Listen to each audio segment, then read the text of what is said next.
ça vient. Très bien, Voilà, c'est bon. C'est bon. très bien. Donc, docteur Sexli, chers collègues, bonjour. Par la présente communication intitulée Le processus enseignement-apprentissage des textes littéraires, de la lecture au décodage, nous tenons à exprimer notre ultime plaisir de prendre part à ce colloque international organisé par la Faculté des Lettres et des Langues de l'Université de Constantine. A priori, je me présente, c'est Zidoun Jahid, enseignant de l'éducation nationale depuis 2020, doctorant en didactique du flux à l'université de Béjaïa et affilié au laboratoire l'ALM de l'université de Béjaïa. Je passe la parole à mon collègue Binekli Mounir pour présenter le plan de notre présentation. Merci, Monsieur Zidoun Jahid. De prime abord, permettez-moi de me présenter. C'est Monsieur Binekli Mounir. Je suis enseignant de l'éducation nationale depuis 2015. En parallèle, je suis doctorant et enseignant au département de langue et littérature française de l'Université de Béjaïa depuis 2022. Dans la présente communication, nous essayons de respecter le plan suivant. Définition et objectif de la lecture littéraire, question de la problématique, corpus et méthodologie, résultat à savoir barrières qui freinent et empêchent l'apprenant lecteur à décoder le texte littéraire, et aussi des recommandations afin de remédier aux difficultés constatées chez les apprenants. Et nous clôturons notre présentation par une conclusion. En ce qui est de la définition de la lecture littéraire, nous nous sommes référés aux travaux de Brigitte Luichon de l'Université de Montpellier, spécialiste de didactique de la littérature, de la lecture littéraire et de la littérature jeunesse. Comme définition générale de la notion lecture littéraire, l'auteur souligne qu'il s'agit d'un objet relevant du champ du discours didactique. Sous un autre angle, certains autres, pour ne citer que Prédé et Scribe, se réfèrent à la fois aux théoriciens de la lecture littéraire et aux théoriciens de la didactique de la lecture littéraire. Chez les didacticiens du français langue étrangère et français langue seconde, la lecture littéraire est synonyme de lecture de textes littéraires.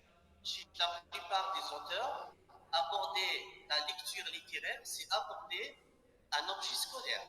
La lecture littéraire, c'est donc une concentration, ou plutôt centration sur le lecteur et une dynamique de classe.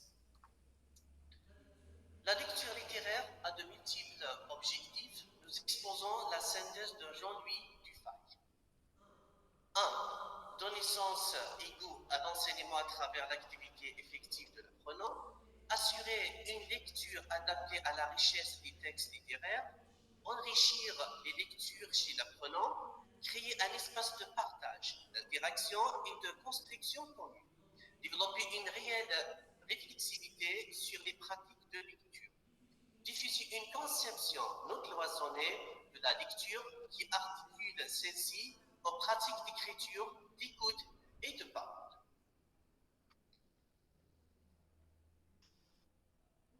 Pour cerner notre travail d'investigation, nous avons posé deux questions. La première, en quoi consistent les barrières qui freinent l'apprenant lecteur de déchiffrer un texte littéraire?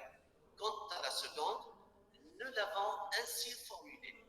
Quelle remédiation possible à adopter pour amener les apprenants à aboutir aux finalités de la dite lecture? Je cède la parole à mon collègue Zidoun Jahid pour enchaîner sur la suite de cette présentation. À vous la parole, monsieur Zidoun. Merci, chers collègues. Donc, pour répondre aux questions de notre problématique, nous avons d'abord lu les articles, ouvrages et thèses de certains spécialistes en la lecture littéraire. En second lieu, nous avons analysé des textes littéraires contenus dans le manuel scolaire du secondaire, particulièrement les textes enseignés troisième AS. Enfin, nous évoquons quelques constats de la pratique enseignante au secondaire.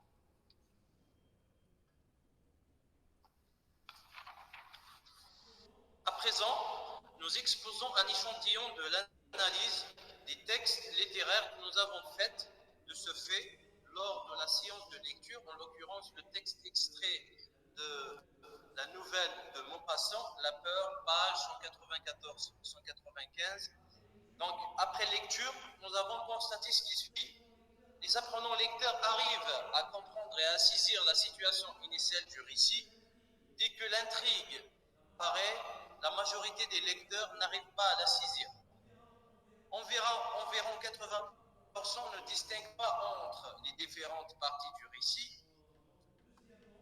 Donc, deuxièmement, le second texte que nous avons sélectionné pour vous l'exposer, c'est celui de l'auteur centrafricain Étienne Boyemide, intitulé Le récit du vieux Ngala.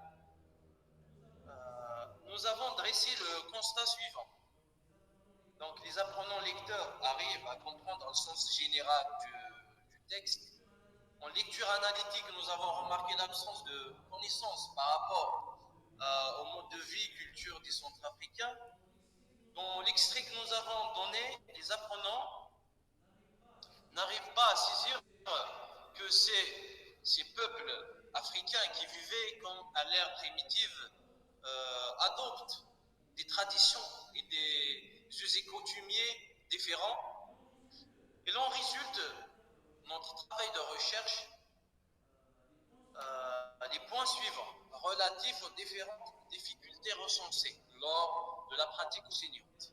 Donc, premièrement, l'apprenant se focalise sur la lecture isolée ou mot à mot, manque de représentation mentale chez la majorité des apprenants, absence de stratégie cognitive, autrement dit, stratégie pour un apprentissage signifiant, apprentissage syllabique détaché de la recherche du sens.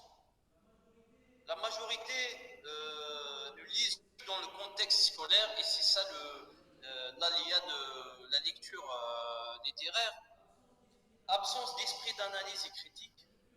La lecture affective, c'est-à-dire lecture subjective, conduit l'apprenant lecteur à sortir du sens réel du texte, par conséquent, une mauvaise interprétation des significations du texte.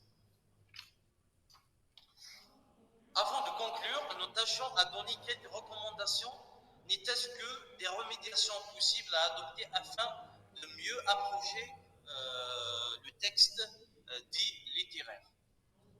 Donc, elles sont les suivantes. Donc, on recommande une lecture intensive de textes littéraires, partir de la compréhension de mots isolés à une vue globale du texte, inculquer l'esprit critique et analytique chez les apprenants. Donc, on va leur apprendre à critiquer, pas seulement à lire superficiellement un texte, faire connaître la culture d'origine ou les tendances de l'auteur avant de lire quelconque texte. Je termine avec une recommandation donc, inspirée d'Einstein. Donc, c'est une citation qui appartient à Einstein. Et il disait l'imagination est plus importante que la connaissance, ce qui veut dire que la connaissance a certaines limites.